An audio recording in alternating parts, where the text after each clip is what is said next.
I think sometimes we get caught up in the people who are not there that we miss or don't see the people who are there, right? And this kind of just came to me as I was having a conversation with my coach. Um, and we were just talking about different things and, me saying how I was proud of myself for certain things. And towards the end of our conversation, she had made a comment and she was like, I will sit next to you in the movie theater anytime. And it really was an aha moment for me because our previous session, I was talking to her and, complaining in a sense and saying who was not in my corner, who was not at the movie theater with me, how we're all watching the same movie. But when it gets to certain parts of life, I felt like there was no one there who I could relate to or who could relate to me because I felt like we all were in different seasons of our lives. And in my current season, I felt like I was alone navigating this season by myself. And so when she said that during this session, it was an aha moment. And I was like, yes, you have been sitting next to me. And then it dawned on me that she is a witness. She was a witness to my life, to my journey.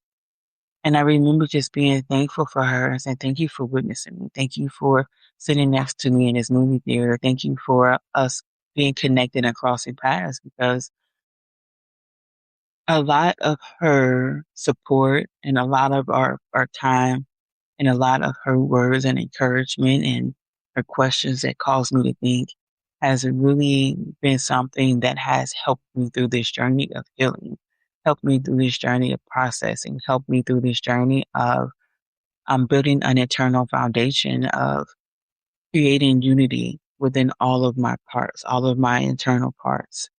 Um, and so I was really thankful for that. And then I had to kind of sit back and was like, and I told her, I said, if you had told me last week that you were sitting next to me in a movie theater, I wouldn't have received it. And I wouldn't have received it because she would not have been the people and who I wanted to sit next to me and who I wanted to witness me, right? I wanted my mom to witness me. I wanted my kids to witness me, to sit next to me. I wanted, if I'm honest, both of my ex-husbands to be there, right? And in your mind, you have certain people that you want to be there to witness your life, that you want to be there to witness your growth, to witness your celebration, right? To just witness different adventures in your life, good and bad. And when those people are not there, you get so focused on who's not there that you forget about who's there. And that's something that I did. Not understanding that, yes, I'm in a season of, I want to say developing. I don't want to say that I am a season of loneliness or isolation or solitude because even during this time, talking to my coach, I started to have a realization of my season of singleness, right? Again, I would focus on, okay, I'm single. It's been going on 3 years. I don't have anybody, right? I don't have any friends. I don't have any um, romantic partners or romantic interest, right? And so it starts to question me and my attractiveness and if I'm good enough.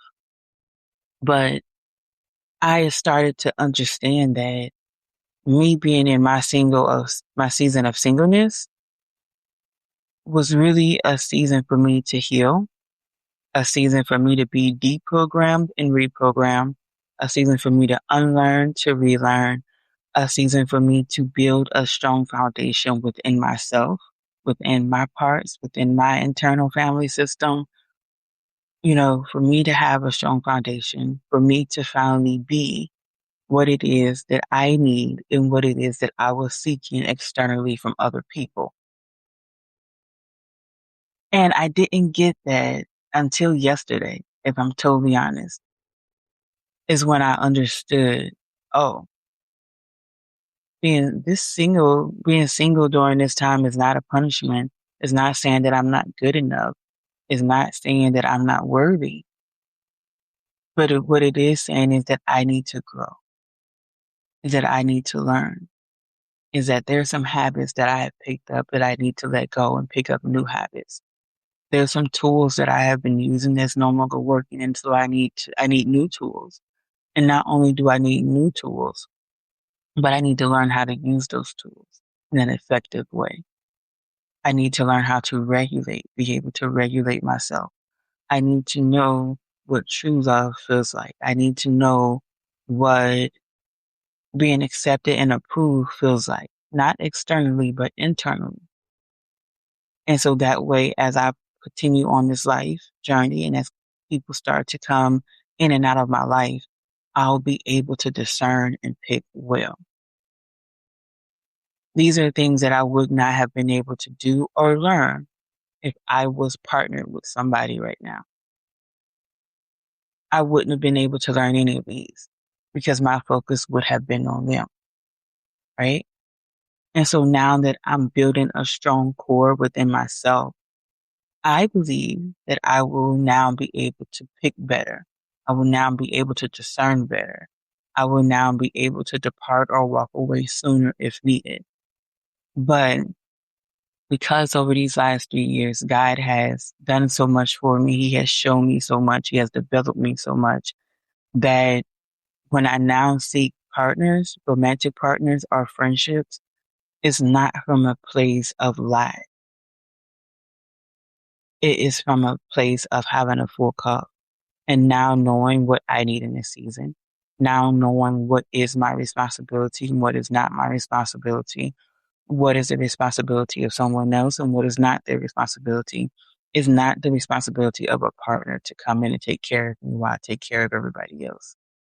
That's just not fair. And that's how I thought before, right? So it's not the responsibility of a partner to fill my cup as I empty my cup elsewhere. That's just not their responsibility.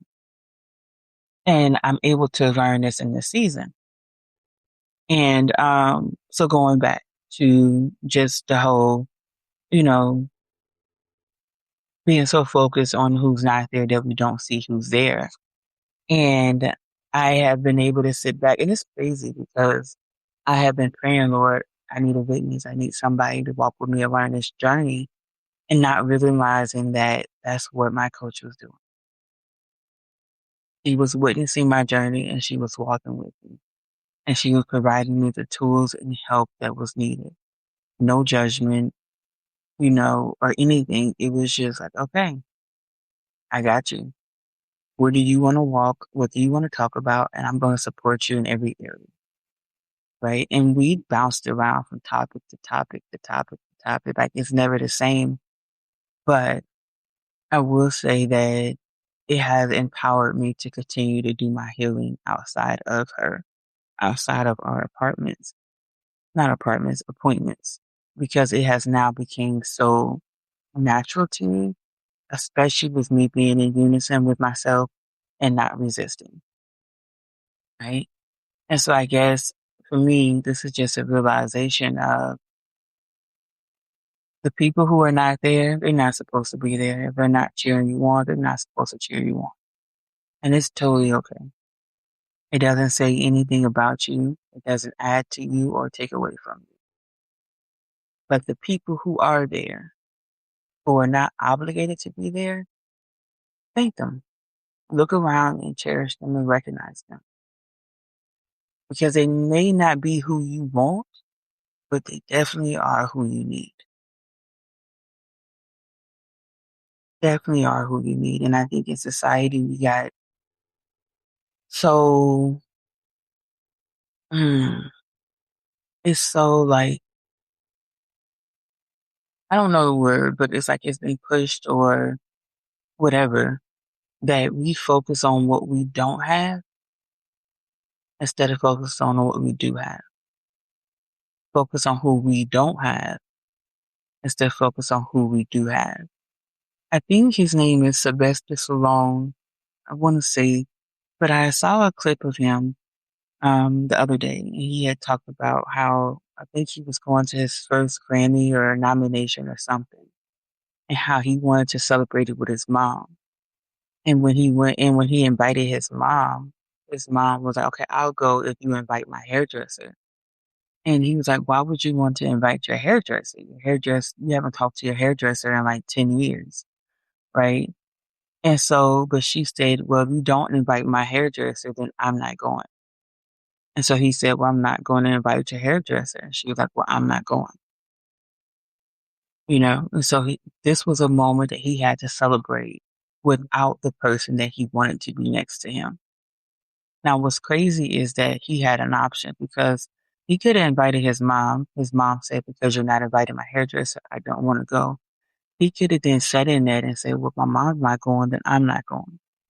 He could have sat in that or went to the celebration and could have been down and sad, right? Because who he wanted to be there was not there. But no, he continued on through his life and became very successful. And the reporter or journalist asked him, "Have they ever told you that they was proud of you? Have they ever celebrated you?" And he paused for a moment and he said, "No, no, not ever. The people that we want there may not ever show up, may not ever be there, may not ever say I'm proud of you, may not ever give you a thank you, may not ever talk good about you, may not ever see you for the person who you are now versus who you was before. That may never happen." And I think we have to accept that. We have to be okay with that. And we have to be able to give that to ourselves. But while giving it to ourselves and being okay with people not accepting it or rejecting us or whatever it may be, we also have to look around and say, okay, who was here? Who is here now? Who was there that I can thank? If Sylvester Stallone depended on his mother to make it, I don't think he would have made it.